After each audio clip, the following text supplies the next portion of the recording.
لیکن چونکہ ان 2 آیتوں کا بھی اور 2 آیتیں وہ بھی 7ویں اور 8ویں آیت جو ہے وہ سورۃ الضحیٰ کی بھی یہ تابع ہے پہلی آیت کے، الم یجد کا یتیما فآویٰ، کیا نہیں پایا آپ کو یتیم اور پھر پناہ دی۔ اسی طریقے سے ووجدک ضالا فہدیٰ کا اصل ترجمہ ہونا چاہیے کیا نہیں پایا آپ کو تلاش حقیقت میں سرگردان تو ہدایت دی۔ ووجدک عائلا فاغنیٰ، یہ بھی چونکہ عطف اسی پر ہے، کیا نہیں پایا آپ کو تنگ دست کہ پھر آپ کو جو ہے سہولت اور فراخی عطا کر دی۔ اسی طرح یہاں بھی صحیح ترجمانی یوں ہوگی الم نشرح لک صدرک، کیا نہیں ہم نے آپ کے سینے کو کھول دیا آپ کے لیے، ووضعنا عنک وزرک، اور کیا نہیں دور کر دیا آپ سے آپ کے اس بوجھ کو، الذی انقض ظہرک، کہ جو آپ کے پیٹھ کو، آپ کی کمر مبارک کو توڑے دے رہا تھا۔ میرے نزدیک یہ صحیح تعبیر ہے، اور یہ اس کو کہتے ہیں جس طرح بارہا میں نے عرض کیا، یہ استفہام جو ہے اگرچہ بظاہر تو استفہام ہے لیکن استفہام تقریری،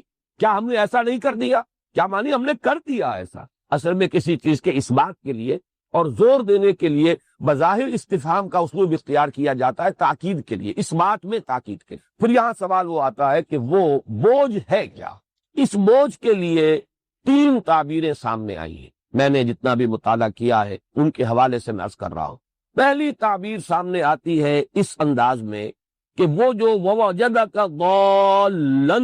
فہدیٰ، وہ جو دور آپ پر گزرا ہے تلاش حقیقت، جس کو میں کل تعبیر کر چکا ہوں کہ خرد کی گتھیاں سلجھانا، خرد کی گتھیاں سلجھا چکا میں، اب یہ ایک آیت میں یہاں اس کا بیان ہو گیا ہے، ہم بھی ایک جملے میں کہہ دیتے ہیں، لیکن یہ وہی شخص جانتا ہے جو ان منزلوں سے گزرا، یہ فلسفیانہ غور و فکر، تلاش حقیقت، اس کی سرگردانی، اس میں کیا کچھ انسان پر بیتتا ہے، کن کن مراحل سے وہ گزرتا ہے، کون کون سے مشکل جو ہے اس کے راستے میں مرحلے آتے ہیں، کن کن چڑھائیوں کو چڑھنا پڑتا ہے، تب کہیں جا کر ایک شخص صحیح بات تک پہنچتا ہے۔ تو یہ بھی ایک صعود ہے، فکری صعود، ایک چڑھائی ہے انسان کا ذہنی اور فکری سفر کہ جو بہت ہی مشقت طلب ہے، اور اس کے لیے میرا ذہن منتقل ہوا تھا کہ اگر تاریخ میں اس کا حوالہ آپ کو چاہیے تو میرے نزدیک اس کی بہترین تعبیر ہے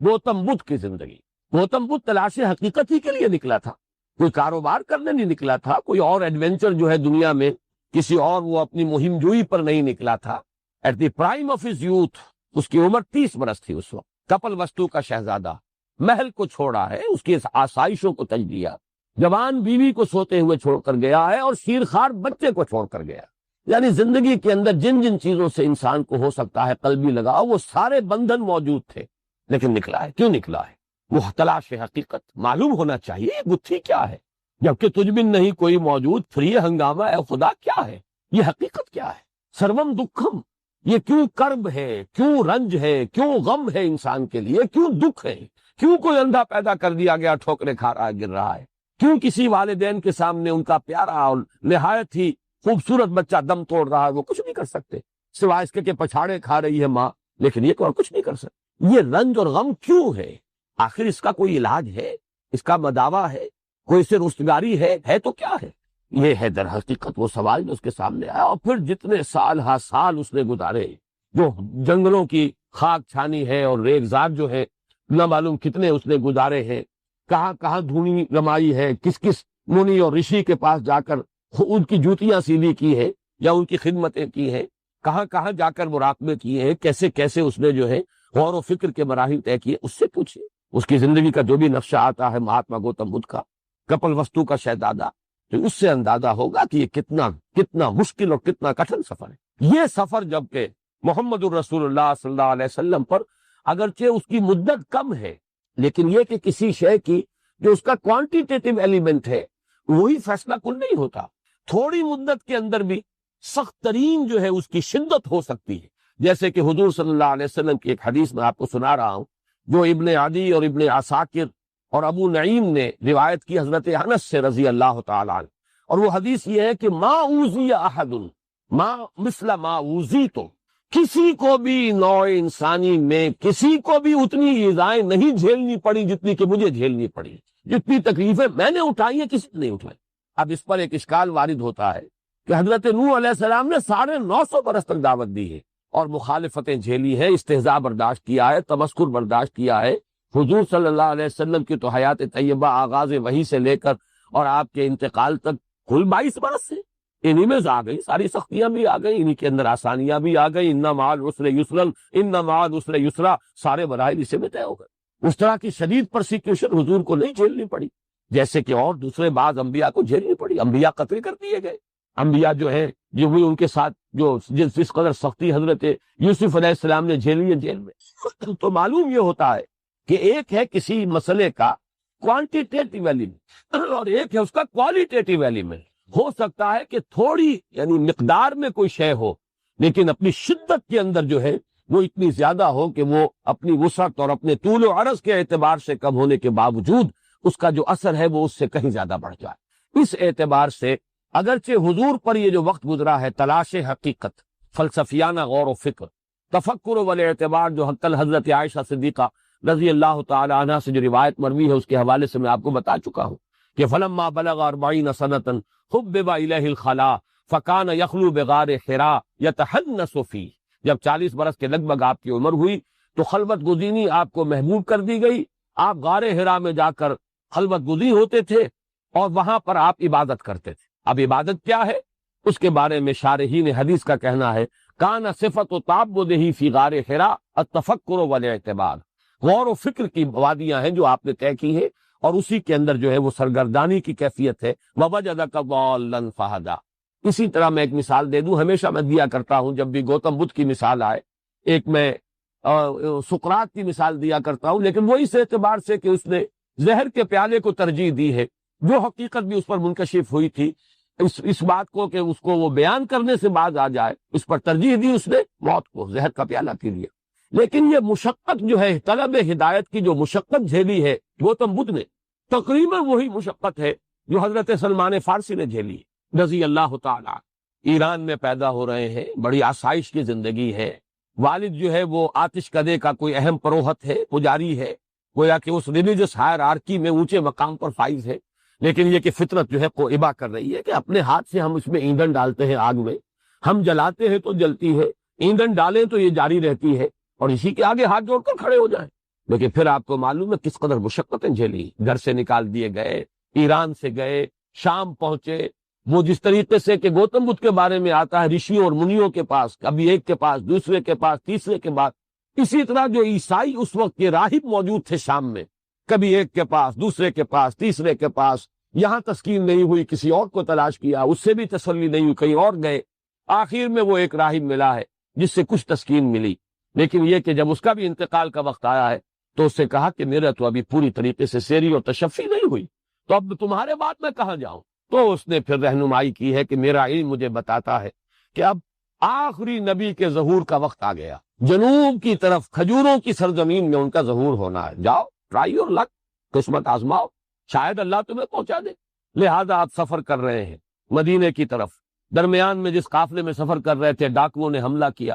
اور لوٹ لیا اور پکڑ کر ان کو غلام بنا کر بیچ لیا، لیکن خریدا کس نے؟ مدینے کے ایک یہودی نے، اور اس ذریعے سے مدینے میں پہنچ گئے۔ ابھی حضور نہیں پہنچے مدینے، لیکن یہ کہ خبریں مدینے میں بیٹھے ہوئے یہ سن رہے ہیں کہ مکے میں کسی کی نبوت کا معاملہ ہوا، کسی نے دعویٰ کیا ہے، لیکن اب ظاہر بات ہے آزاد آدمی نہیں تھے، پاؤں میں بیڑیاں غلامی کی تھی، اب ہل نہیں سکتے، تو منتظر تھے۔ اب آپ دیکھیے، میں یہ کہا کرتا ہوں حضرت سلمان فارسی کے مقام کو واضح کرنے کے لیے اس کا مفہوم مخالف ذہن میں نہ لے آئیے گا کہیں حضور پر بھی میں آپ کو کوئی فضیلت دے رہا ہوں، معاذ اللہ، کہاں نبی کا مقام، کہاں ایک صحابی کا مقام، لیکن یہ کہ ایک تعبیر کا انداز ہے کہ باقی لوگوں کے معاملے میں تو آپ کہتے ہیں نا کہ انسان جو ہے پیاسا کنویں کے پاس چل کر جاتا ہے، کنواں تھوڑا ہی آتا ہے پیاسے کے پاس۔ یہاں محمد الرسول اللہ آئے ہیں مدینہ منورہ، پیاسا یہاں بیٹھا ہوا تھا سلمان فارسی، لیکن کن کن وادیوں کے اندر اس نے جو ہے جو اپنی دشت پیمائی کی تھی، کن کن کٹھن مراحل میں سے گزرا تھا، اللہ تعالیٰ نے گویا پیاسے کے پاس کنویں کو بھیجا ہے کہ محمد الرسول اللہ صلی اللہ علیہ وسلم مدینے میں پہنچے۔ یہ بھی ایک تعبیر کی گئی ہے کہ اصل میں الم نشرح لک صدرک، اس سے مراد یہی ہے کہ یہ جو آپ کو تلاش حق کی سرگردانی تھی اور وہ جو ایک بڑا کٹھن مرحلہ آپ پر گزر رہا تھا، آپ جو کچھ مشاہدہ کر رہے تھے اس کے اعتبار سے، یہ دوسرا پہلو میں عرض کر دوں اس میں، تو یہ جو پہلا پہلو میں نے عرض کیا ہے اس کے اعتبار سے گویا کہ ووجدک ضالا فہدی، یہ گویا کہ اس کے ساتھ اس کا تعلق ہوگا، یہ بوجھ تھا، یہ سختی تھی جو آپ پر گزری ہے، جس سے کہ اللہ تعالیٰ نے یہاں ہدایت دی ووجدک ضالا فہدا، اسی کو تعبیر کیا گیا الم نشرح لک صدرک ووضعنا عنک وزرک۔ ایک تو یہ تعبیر، دوسری تعبیر یہ کی گئی ہے کہ نبی اکرم صلی اللہ علیہ وسلم چونکہ سلیم الفطرت انسان تھے، سلیم نہیں اسلم تھے فطرت کے اعتبار سے، سب سے بڑھ کر سلیم الفطرت انسان، اخلاق کی بلندیوں پر فائز، وَإِنَّكَ لَعَلَىٰ خُلُقٍ عَظِيمٍ۔ تو اپنے ماحول کا جب آپ مشاہدہ کرتے تھے کہ کس پستی میں انسان اس وقت پڑا ہوا ہے، کیا عقائد کی پستی ہے، کہاں اپنے ہاتھوں سے بت تراش کر انہیں پوجا جا رہا ہے، کہیں کچھ اور ہو رہا ہے، ظلم ہو رہے ہیں، ستم ڈھائے جا رہے ہیں غلاموں کے اوپر، ہر طاقتور جو ہے کمزور کو دبا رہا ہے، خون چوس رہا ہے، یہ سارا کچھ جو ہو رہا ہے، پھر فحاشی ہے، بے حیائی ہے، یہ ساری چیزیں جو ہے اس کو دیکھ کر بھی ایک کڑھن، طبیعت کے اندر کڑھن کی ایک کیفیت جو ہے، رنج اور صدمہ، یہ بھی وہ بوجھ ہے کہ جو نبی اکرم صلی اللہ علیہ وسلم کے اعصاب پر اثر انداز ہو رہا تھا۔ اس کا اگر آپ جوڑ ملائیں گے تو جو اگلا جوڑا آ رہا ہے سورتوں کا، سورۃ التین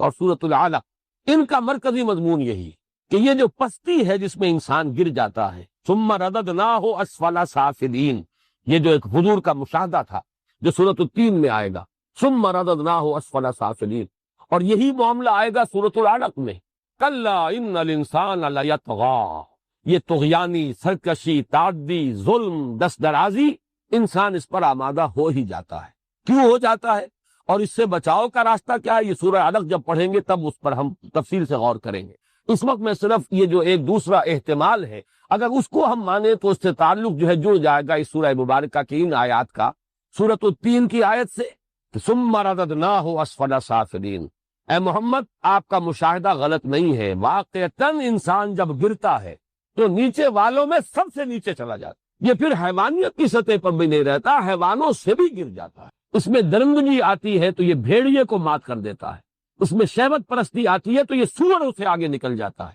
اس میں اگر کہیں ہرس آتی ہے تو بندروں کو پیچھے چھوڑ جاتا ہے، اس میں کینہ آتا ہے تو اونٹ کا کینہ، شتر کینہ تو کچھ بھی نہیں ہے جو کینہ جو ہے انسان کے اندر آتا ہے، اس میں حسد کی آگ بھڑکتی ہے تو کوئی بھی شاید حیوانات میں سے نہ ہو جس میں وہ حسد ہو جو اس میں۔ تو واقعہ یہ ہے جیسے کہ دوسری جگہ پر فرمایا گیا اولئک کالانعام بل هم اضل، یہ چوپایوں کے اور حیوانوں کے معنی نہ بلکہ ان سے بھی گئے گزرے، کہ یہ مشاہدہ آپ کا غلط نہیں، لیکن اس تصویر کا دوسرا رخ بھی ہے، وہ دوسرا رخ ہے جو سورۃ التین میں آئے گا۔ اسی طرح ظلم، زیادتی، یہ جو آپ کا مشاہدہ صحیح ہے، ان الانسان لیطغی، یہ بات آپ کا مشاہدے کے درجے میں، یہ بات غلط نہیں ہے، البتہ کیوں ہے اور اس سے رستگاری کیا ہے، اس سے کیسے انسان جو ہے نجات پا سکتا، یہ سورہ علق میں آئے۔ تو یہ گویا کہ دوسرا احتمال ہے۔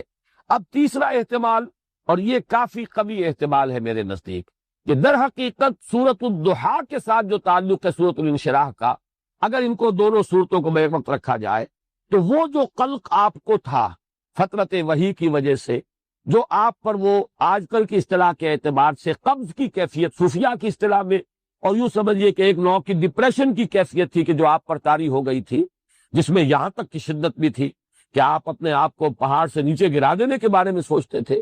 یہاں تک بھی کیفیت ہوئی، آپ کا اعصابی اضمحلال اس درجے کو پہنچ گیا کہ آپ مسلسل کئی رات اٹھ نہ سکے تہجد کے لیے، درحالے کہ حکم تھا قم اللیل الا قلیلا نصفہ او انقص منہ قلیلا اور زد علیہ ورتل القرآن ترتیلا۔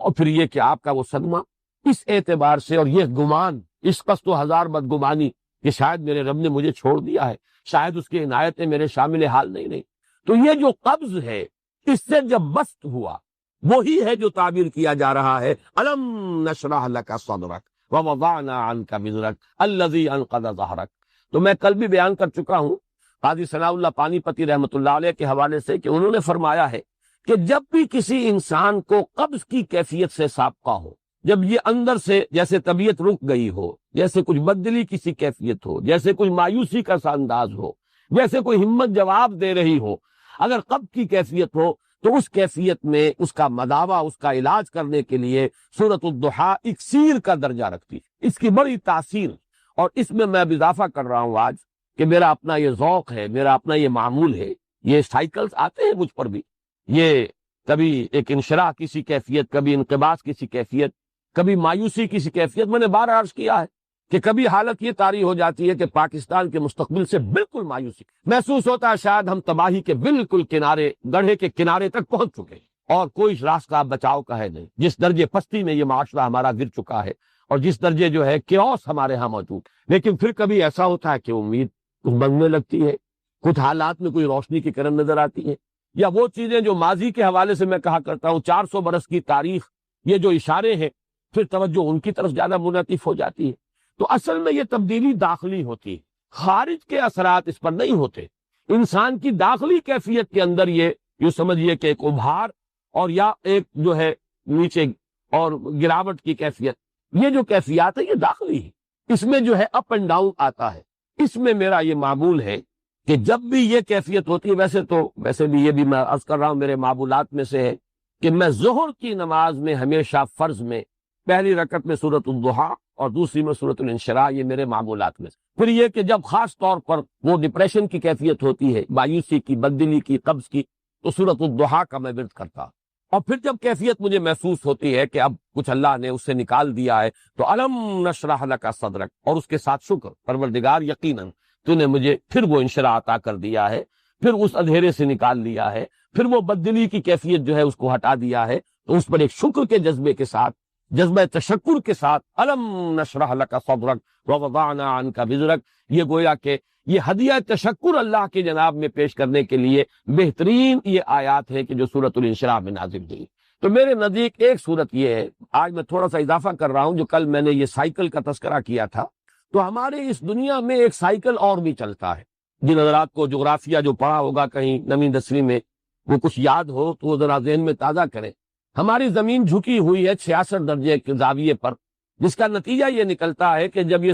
سورج کے گرد خود چکر لگاتی ہوئی سورج کے گرد چکر لگا رہی ہے, یہ زمین, یہ فضا کی رقاصہ کے مانند ہے, یہ زمین, یہ فضا کی رقاصہ آدم نو کے انتظار میں ہے. احمد ندیم قاسمی نے کبھی کوئی غزل کہی تھی, شعر بڑا پیارا ہے یہ زمین, یہ فضا کی رقاصہ آدم نو کے انتظار میں ہے. کوئی نیا آدم آئے, یہ آدم تو بڑا بوسیدہ ہو گیا, فرسودہ ہو گیا, بہت پستیوں میں گر گیا. اب تو کوئی اور آدم چاہیے جو ذرا بلند ہمت آدم ہو, ایک ایسا انسان آئے دنیا میں جس کے اندر عظیمت ہو, پختگی ہو. خیر وہ ایک شعر کے حوالے سے عرض کر رہا ہوں. تو سورج جو ہے وہ کبھی آپ کو معلوم ہے کہ وہ جاتا ہے خط سرطان تک, پھر وہ نیچے اترتا ہے, پھر خط استوا کو کراس کرتے ہوئے پھر جاتا ہے خط جدی تک, پھر وہ ابھرنا شروع کرتا ہے, پھر وہ ایکویٹر کو, خط استوا کو کراس کرتا ہے. ایک سال میں ایک سائیکل پورا ہوتا ہے. گویا کہ ایک مرتبہ وہ شمال میں جاتا ہے خط استوا سے اور خط سرطان تک پہنچ گئے, پھر اس کی وہ جنوب کی طرف ڈائریکشن شروع ہوتی ہے,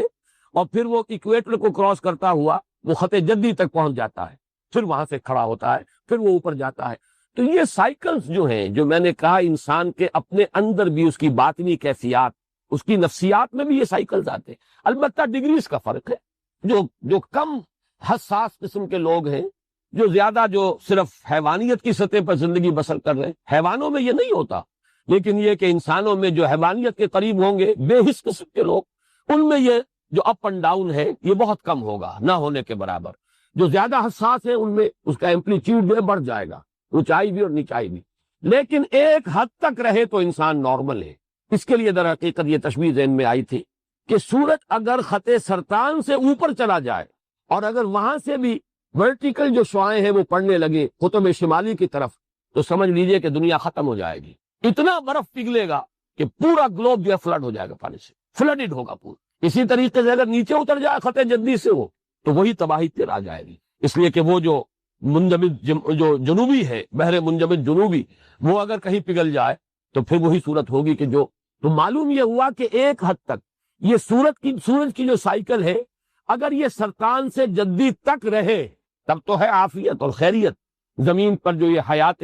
دنیاوی ہے, حیات زمینی, اس کا سلسلہ قائم رہ سکتا ہے. یہ کہیں بڑھ جائے تو پھر ختم ہو جائے گا سارا. یہی معاملہ ہے کہ یہ اپ اینڈ ڈاؤن موومنٹ جو ہے انسان کی باطنی کیفیات کی, ایک حد تک رہے تو یہ انسان نارمل ہے, ایک حد سے بڑھ جائے تو اسی کو ہم کہتے ہیں کہ اب یہ توازن ذہنی قائم نہیں رہا. اسی کو جیسا میں نے کل عرض کیا تھا مینیک ڈپریسو سائیکوسس کہا جاتا ہے. کبھی ایکسائٹیشن ہے, پھر اس میں ایک طرح سے فوکس ہو جاتا ہے کسی بات کا, آدمی کو دھن سوار ہو جاتی ہے, بس اسی میں وہ لگ جاتا ہے, اور پوری قوتیں, حرکت, محنت, بھاگ دوڑ, معلوم ہوتا ہے جیسے کہ اس کے جسم میں کبھی کوئی عارضہ تھا ہی نہیں. جب ڈپریشن میں آتا ہے تو معلوم ہوتا ہے جان ہی نہیں ہے. اس کے اندر ہمت ہی نہیں ہے، بیٹھا ہوا ہے، بلکہ اس ڈپریشن کی کیفیت کے اندر جو ہے سوسائڈ کی ٹینڈنسی ہوتی ہے بالعموم۔ تو یہ کیفیات جو ہے، جب نبی اکرم صلی اللہ علیہ وسلم اس قبض سے نکلے جس قبض میں وہ آیات نازل ہوئیں، وَالضُّحَىٰ وَاللَّيْلِ إِذَا سَجَىٰ مَا وَدَّعَكَ رَبُّكَ وَمَا قَلَىٰ، گویا کہ اسی کو تعبیر کیا گیا ہے الم نشرح لک صدرک۔ جب بسط ہوا ہے اس قبض کے بعد، جب اس ضیق کے بعد شرح صدر کی کیفیت ہوئی ہے، اسی کو تعبیر کیا جا رہا الم نشرح لک صدرک ووضعنا عنک وزرک الذی انقض ظہرک۔ چوتھی تعبیر ہے، اب جیسے کہ میں نے کل بعض صوفیہ کے حوالے سے بعض حقائق آپ کے سامنے بیان کیے قبض اور بسط کے، یہ اصطلاحات صوفیہ کی ہیں، قبض اور بسط، شکر اور سہو۔ شکر اور سہو یہ ہے کہ کبھی انسان پوری طرح بیدار ہوتا ہے اور اپنے افعال اور اعمال کو اپنی قوت ارادی کے تحت پوری ہوشیاری کے ساتھ وہ بجا لا رہا ہے، کبھی ایک شکر کسی کیفیت ہو جاتی ہے، انٹاکسیکیشن، مجذوبیت کسی کیفیت، اور اسی شکر کی کیفیت میں بعض صوفیہ کی زبان سے وہ باتیں بھی نکل جاتی ہیں جنہیں شطحیات کہتے ہیں، ویسے وہ کلمہ کفر ہے، انا الحق، یہ شطحیات میں سے کلمہ کفر ہے۔ اگر یہ قائم نہ رہتا حلاج اس پر، اگر قائم نہ رہتا اور کہتا کہ ٹھیک ہے یہ میرے شکر کی کیفیت تھی، شطحیات میں سے ہے، تو اس کی جان بچ جاتی، لیکن وہ جم گیا اور اس پر اس نے صحف کی کیفیت میں بھی اس کا اقرار کیا، لہذا قتل کر دیا گیا، کلمہ کفر ہے۔ لیکن بعض دوسرے صوفیہ نے بھی ویسی باتیں کہی ہیں، لیکن وہ ایک عارضی، ایک انٹاکسیکیشن کی کیفیت میں، ایک شکر کی کیفیت میں وہ باتیں کہی ہیں، جب وہ حالت صحو میں آئے انہوں نے رجوع کیا ہے کہ نہیں یہ بات نہیں ہے۔ تو اس اعتبار سے جیسے قبض اور بسط کی اصطلاحات ہے، ایسے ہی شکر اور سحب، صاد ہا اور واو، یہ ہے سحب اور شکر۔ شکر تو آپ کو معلوم ہی ہے کہ ایک کیفیت جو ہے کچھ نشے کی سی، مجذوبیت کی سی۔ اب دو اصطلاحیں آج میں اور آپ کو بتا رہا ہوں جو اس سورۃ الانشراح کے حوالے سے سمجھ لی۔ ایک ہے عروج اور نزول کی اصطلاحات، اور ایک ہے سیر الی اللہ، سیر فی اللہ، سیر عن اللہ باللہ۔ اب یہ تینوں کی ذرا وضاحت کرنی ہوگی، اس لیے کہ صوفیہ یہ کہتے ہیں کہ یہ بوجھ جو تھا محمد پر صلی اللہ علیہ وسلم،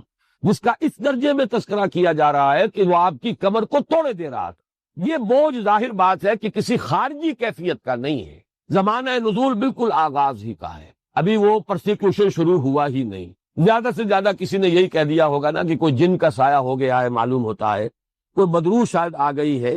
یا کوئی آپ کا جو ہے عارضہ ہو گیا ہے خلل دماغی کا، اس کے آگے تو کوئی بات ابھی نہیں تھی۔ اس کو اتنا قرار دینا کہ اس کی وجہ سے الذی انقض ظہرک، جو آپ کی پیٹھ کو توڑے دے رہا تھا، یہ بات جو ہے وہ اس کے ساتھ مناسبت نہیں رکھتی۔ لفظ بھی سمجھ لیجئے، یہ انقضا جو ہے اس کا عام ترجمہ تو یہ توڑ دینے والی شے، نقیض توڑ دینے والی شے، اسی لیے نواقض وضو کہلاتے ہیں وہ چیزیں جن سے وضو ٹوٹ جاتے ہیں، نواقض وضو۔ نقض غزل میں نے جو ایک مضمون لکھا تھا، جی کسی جماعت کی شیرازہ بندی، جیسے قرآن مجید میں آیا ہے وَلَا تَكُونُوا كَالَّتِي نَقَضَتْ غَزْلَهَا مِن بَعْدِ قُوَّةٍ أَنْكَاثًا، اس عورت کے مانند نہ بنو جس نے بڑی محنت سے سوت کاتا اور پھر اس کے ٹکڑے ٹکڑے کر دیے، ریزہ ریزہ کر دیا۔ تو نقص کے معنی توڑنا، توڑ پھوڑ دینا، ٹکڑے ٹکڑے کر دینا، لیکن اصل میں لغت میں جو اس کی بنیاد ہے وہ جان لیجئے۔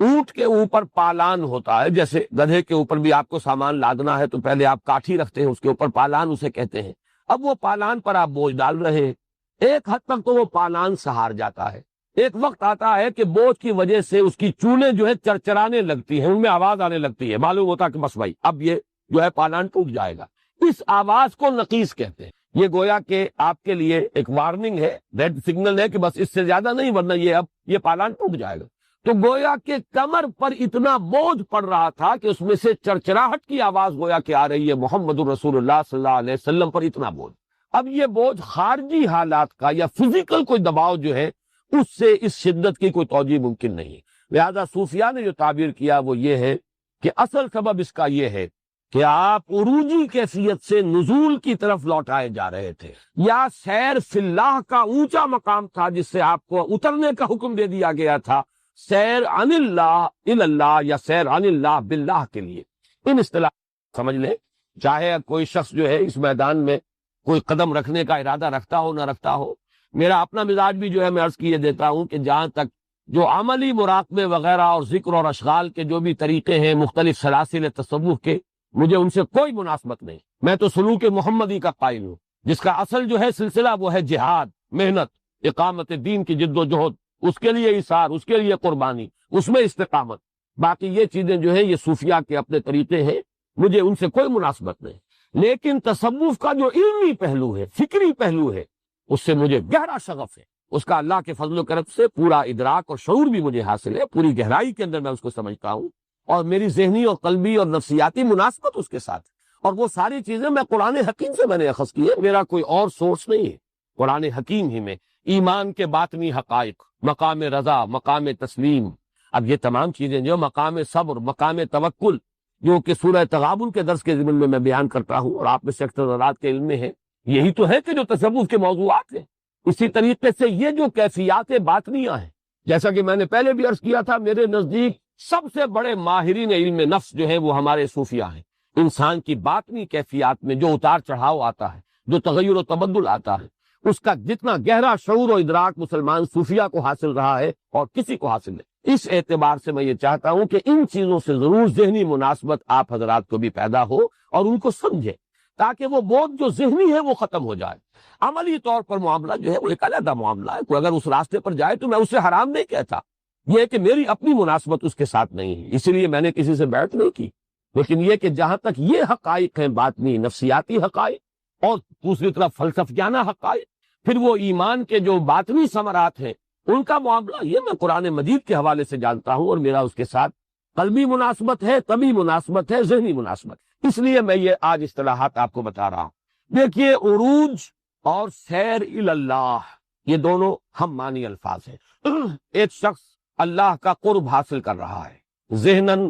قلباً، عملاً، تقرب اللہ، جس کے لیے کہ ایک تقریر میں نے کی تھی کبھی ہمارے سالانہ اجتماع تنظیم اسلامی کے، اور اس حدیث کے حوالے سے تقرب اللہ کے دو مراتب ہیں. ایک ہے تقرب بالفرائض، ایک ہے تقرب بالنوافل. غور و فکر، سوچ بچار، یہ فکری ایک انداز ہے اللہ کی طرف انسان بڑھ رہا ہے. من اتی اللہ بقلب سلیم، جو اللہ کے قریب آ رہا ہے، قرب حاصل کر رہا ہے، اس کو آپ کہیں گے عروجی کیفیت ہے. اوپر جا رہا ہے انسان، اس عالم خاکی سے بلند ہو رہا ہے، اس حیوانی سطح سے ترفع حاصل کر رہا ہے. ذہناً، قلباً، روحاً، وہ گویا کہ بازار سے گزرا ہوں، خریدار نہیں ہوں، رہتا اس دنیا میں لیکن حقیقت میں اس دنیا میں نہیں رہتا، اس سے بلند تر زندگی گزار رہا ہے. یہ وہ شخص ہے کہ جس کے بارے میں وہ شعر پھر میرے ذہن میں آ گیا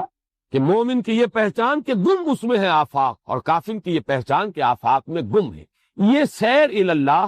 اللہ کی طرف بڑھ رہا انسان، تقرب. وہ یہ تقرب جو ہے یہ کوئی فزیکل نہیں ہوتا کہ آپ یہاں سے 2 میل اوپر ہو گئے تو اللہ سے قریب تر ہو گئے، یا اگر 1000 میل اوپر خلا میں چلے گئے تو اللہ سے اور قریب تر ہو گئے. یہ فزیکل ایلیمنٹ نہیں ہے، یہ نفسیاتی اور قلبی اور روحانی کیفیات ہے تقرب کے مراحل. اس کو آپ عروج بھی کہیں گے. اور سیر اللہ، پھر ایک درجہ آتا ہے، چونکہ سیر پہ میں نے 3 لفظ استعمال کیے، سیر اللہ، سیر فی اللہ،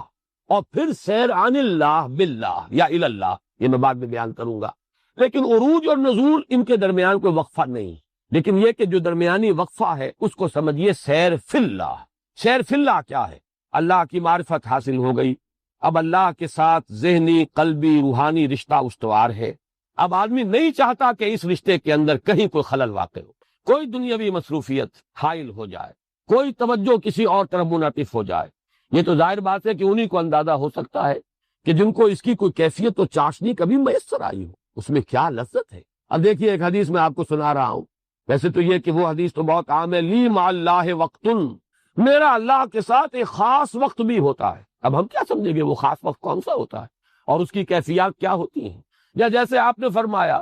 ابھی تو عند ربی یطعمنی و یسقینی، میں تو رات بسر کرتا ہوں اپنے رب کے پاس، وہ مجھے کھلاتا ہے پلاتا ہے. یعنی جب حضور صلی اللہ علیہ وسلم سے بعض صحابہ نے عرض کیا کہ حضور آپ صوم وصال رکھتے ہیں، صوم وصال یہ ہے کہ آج آپ نے روزہ رکھا، افطار نہیں کیا، پوری رات وہ روزہ چل رہا ہے، اگلے دن بھی روزہ جاری رہا، 2 دن کا صوم وصال ہو گیا. اگلے دن بھی آپ نے افطار نہیں کیا، پھر وہ رات اور اگلے دن تک جا رہا، 3 دن کا صوم وصال. حضور صوم وصال رکھتے تھے لیکن صحابہ کو آپ نے روک دیا، منع کر دی. تو صحابہ نے عرض کیا، حضور آپ خود تو صوم وصال رکھتے ہیں، ہمیں منع کر دیں. آپ نے فرمایا، ایکم مثلی، تم میں سے کون ہے مجھ جیسا؟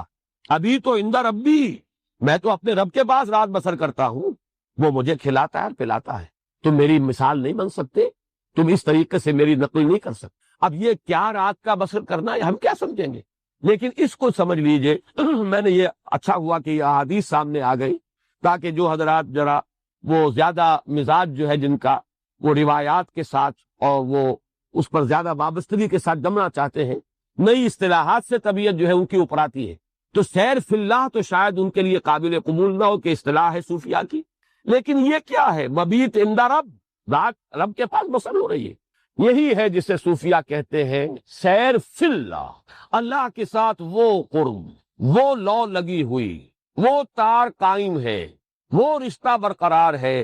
اس میں کوئی اور کسی طرف سے کوئی دخل اندازی، کسی طرف توجہ کا بٹ جانا، منعطف ہو جانا قطعاً گوارا نہیں۔ یہ ہے جس کو سیر فی اللہ سے تعبیر کیا جائے۔ اور غالب کا شعر چونکہ اس قسم کی نفسیاتی کیفیات کو غالب نے بہت خوبصورتی سے بیان کیا ہے، دل چاہتا ہے پھر وہی فرصت کے رات دن، بیٹھے رہے تصور جانا کیے ہوئے۔ یہ سارے مشغلے اور ادھر ادھر کے معاملات، ان سے ذرا ہٹ کر طبیعت چاہتی ہے کہ پھر وہی کیفیت میسر آ جائے کہ کوئی ڈسٹرب کرنے والا نہ ہو، کسی سے کوئی بھی معاملہ ہی نہ ہو، ہمارا منقطع ہو جائیں، متمتل ہو جائیں اور اللہ ہی کے ساتھ لو لگا کر بیٹھے رہیں۔ اب تیسرا مرحلہ آتا ہے، وہ ہے کہ حکم ہوتا ہے کہ جاؤ اب دوسرے انسانوں کو بھی اٹھانے کی کوشش کرو، یہ لذت جو تمہیں حاصل ہو رہی ہے اس میں دوسروں کو شیئر کرو، دوسروں کے ساتھ شیئر کرو، جاؤ لوگوں کی ہدایت پر کمر کس کر کھڑے ہو جاؤ۔ اب ظاہر بات ہے اترنا پڑے گا نا، یہ اترنا ہے، یہ نزول ہے۔ بڑی پیاری تعبیر ذہن میں آئی ہے، وہ جو ہم کلامی تھی کوہ طور کی، اس سے نیچے اترے نا، اذهب الى فرعون انه طغى، جاؤ فرعون کے پاس، اب وہاں جاؤ، اس کے بڑے تلخ جملے بھی سنو، اس کا یہ قول بھی سنو، انی ناظنک یا موسیٰ مسحورا، اے موسیٰ میرا خیال ہے تم پر کوئی جادو کا اثر ہو گیا، کسی نے تم پر کوئی جادو کر دیا ہے، سنو کڑوے کسیلے جملے سنو، تکلیفیں جھیلو، برداشت کرو۔ کوئی پاگل کہہ جائے گا، کوئی مجنون کہہ جائے گا، کوئی شاعر کہے گا، کوئی ساحر کہے گا، یا ایھا الساحر، حضرت موسیٰ کو خطاب کیا جا رہا ہے، یا ایھا الساحر، جادوگر، ذرا جو تمہارا کچھ معاملہ ہے تمہارے رب کے ساتھ تو ذرا اس کے حوالے سے ہماری یہ مصیبت دور کر دو۔ درخواست بھی کر رہے ہیں کہ ہماری مصیبت دور کروا دو دعا کر کے، لیکن کہہ رہے ہیں یا ایھا الساحر۔ اب آخر ظاہر بات ہے جو کل میں نے آیت آپ کو سنائی تھی وہ سورہ حجر کی آیت ہے کہ وَلَقَدْ نَعْلَمُ أَنَّكَ يَضِيقُ صَدْرُكَ بِمَا يَقُولُونَ، ہمیں خوب معلوم ہے آپ کا سینہ بھجتا ہے ان باتوں سے کہ جو یہ کر رہے ہیں، جو باتیں آپ کو سننی پڑ رہی ہے، ساحر کہہ دیا، مسحور کہہ دیا، کذاب کہہ دیا، شاعر کہہ دیا، جو چاہ کہہ دیا۔ اب یہ ہے سیر عن اللہ، لیکن باللہ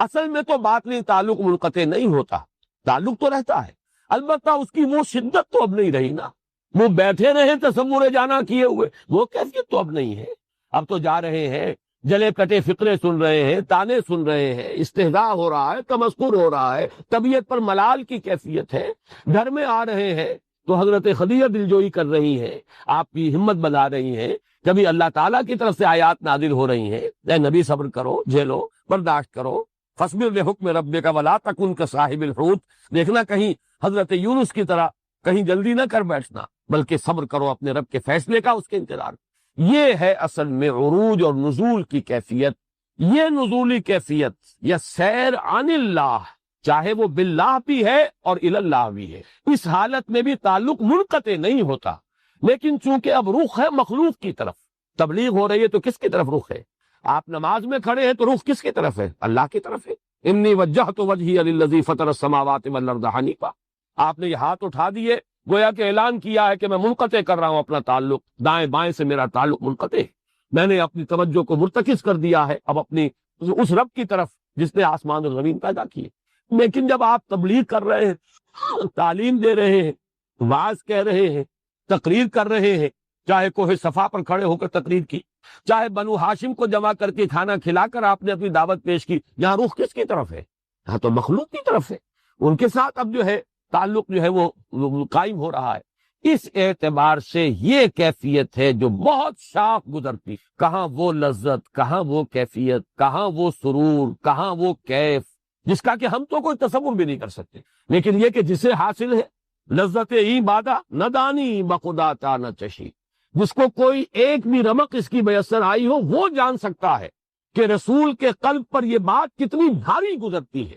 کجا وہ کیفیت اور کجا یہ کیفیت۔ یہ ہے اصل میں شاخ گزرنے والی بات۔ اسی کے حوالے سے اصل میں نوٹ کر لیجئے، ہمارے صوفیہ میں سے شیخ عبد القدوس گنگوہی رحمۃ اللہ علیہ کے دو اقوال ہیں. ایک کو تو علامہ اقبال نے بھی اپنے لیکچرز میں کوٹ کیا ہے، میں نے بھی پہلے بارہا آپ کو سنایا ہے، لیکن اس سے یہ فرق واضح ہوگا. علامہ اقبال نے اصطلاحات استعمال کی ہے مسٹک ایکسپیرینس اور پروفیٹک ایکسپیرینس. ایک ہے صوفی، وہ صوفی تو لو لگا کر بیٹھ جاتا ہے اور اپنی اس کیفیت میں کوئی وہ نہیں چاہتا کہ کسی طرح کا بھی کوئی خلل آئے. جبکہ رسول کا کام کیا ہے؟ اب وہ خلق کی ہدایت کے لیے کمر کس لیتا ہے، اس کو نزول کا راستہ اختیار کرنا پڑتا ہے. کوہ ہرا سے اتر کر آنا پڑتا ہے، اتر کر ہرا سے سوئے قوم آیا اور ایک نسخہ کیمیا ساتھ لایا. ادھر اس کو جبل طور سے اترنا پڑتا ہے، اذهب الى فرعون انه طغى. تو یہ نزول جو ہے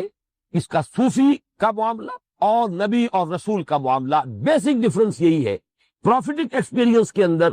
اور جو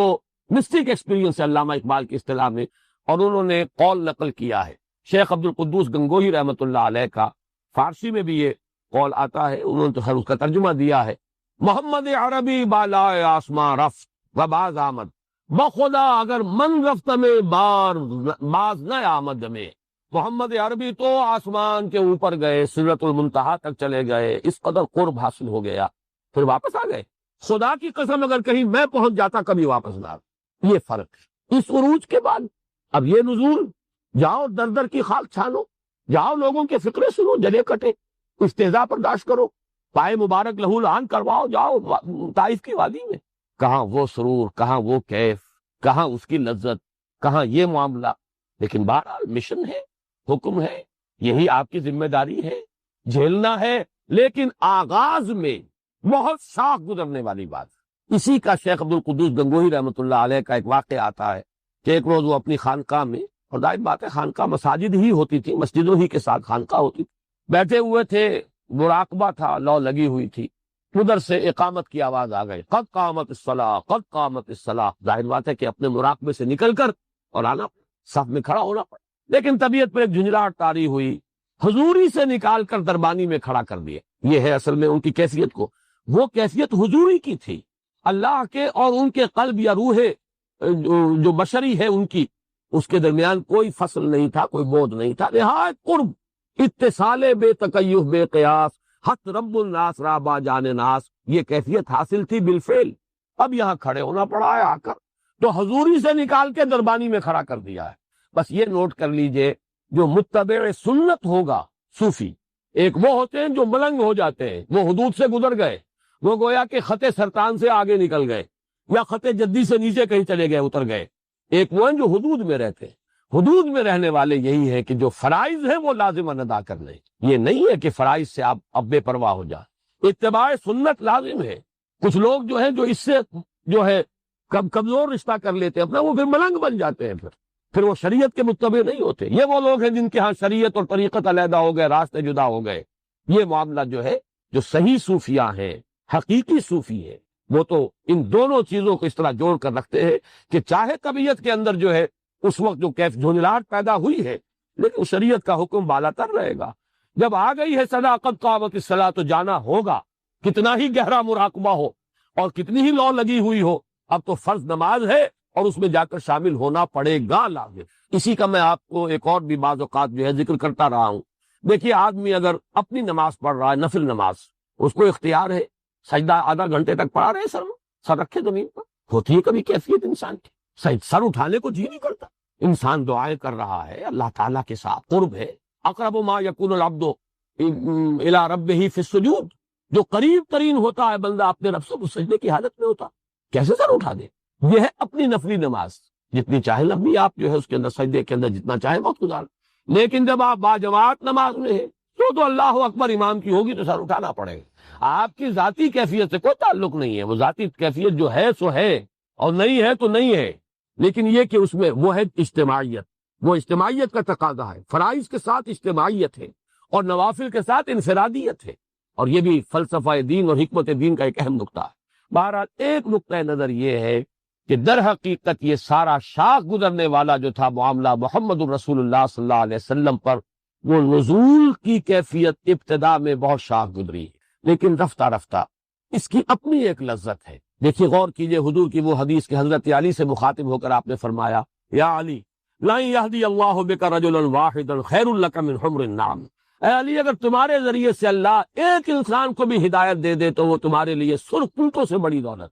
اس کی اپنی لذت ہے۔ آپ کے ذریعے سے اللہ تعالیٰ نے کسی کو ہدایت دے دی، اس سے جو انشراح آپ کو ہوگا، اس سے جو خوشی حاصل ہوگی، اس سے جو انبساط ہوگا، اس کی اپنی لذت ہے۔ ہوتے ہوتے طبیعت جو ہے اس دوسری لذت سے مانوس ہو جاتی ہے، اس کے اندر بھی اسے وہ کیف حاصل ہو رہا ہے۔ اور یہی ہے در حقیقت جس کو کہ تعبیر کیا جاتا ہے سیر ان اللہ باللہ یل اللہ، اللہ کی طرف ہی ہو رہا ہے اس میں بھی، لیکن یہ کہ بظاہر خلق کی طرف توجہ ہے۔ اور وہ میں نے شاید کئی مرتبہ یہ شعر سنایا ہے، آج پھر میں چاہتا ہوں یہ سارے مضامین جمع ہو جائیں۔ ہمارے ہاں صوفیاء کا، بلکہ یہ قول جو ہے ابن عربی کا ہے رحمت اللہ علیہ، جس نبی کا جتنا نزول کامل تھا اتنی ہی اس کی دعوت جو ہے نتیجہ خیز ہوئی ہے۔ دعوت کے مؤثر ہونے کے لیے ضروری ہے کہ نزول انتہائی ہو جائے، ورنہ اگر ایک انسان ذرا بالا تر جگہ پر بیٹھا ہوا ہے، عام انسانوں کی سطح پر نہیں آ رہا، مغایرت کا پردہ حائل رہے گا، جیسے you are looking down upon others, اوپر سے ہائی پیڈسٹل سے آپ دیکھ رہے ہیں لوگوں کو،